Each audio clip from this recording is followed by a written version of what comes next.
Masih banyaknya anak yang putus sekolah dan tidak bisa membaca membuat angka buta huruf di Sumatera Selatan terbilang tinggi sehingga butuh penanganan serius dari pemerintah daerah setempat. Duta Baca Sumatera Selatan Firman Freddy Busro mengungkapkan upaya yang serius sangat dibutuhkan untuk menjangkau anak-anak buta aksara yang sebagian besar berada di daerah terpencil sehingga kondisi ini pun menjadi pekerjaan rumah yang belum terselesaikan.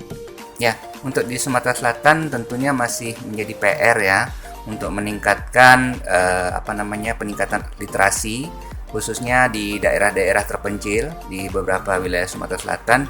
Itu masih banyak anak-anak yang tidak bersekolah dan juga belum bisa membaca.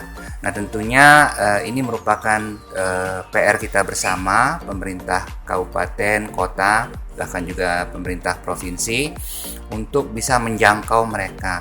Karena yang menjadi problematika dalam peningkatan aksara dan juga peningkatan literasi adalah akses untuk mendapatkan pendidikan dan akses untuk mendapatkan buku-buku. Ya, jadi saran kita tentunya kita membutuhkan kerjasama dengan beberapa stakeholder, pegiat literasi, kemudian tokoh-tokoh masyarakat, ya, khususnya juga pemerintah daerah setempat, ya, untuk membantu ya dalam meningkatkan literasi.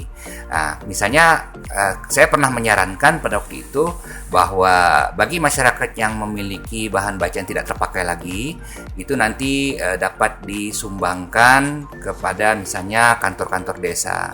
Jadi harapan saya di setiap kantor desa ya itu ada semacam perpustakaan mini atau taman bacaan mini. Nah, jadi nanti anak-anak yang misalnya kurang mampu itu bisa membaca gratis di sana.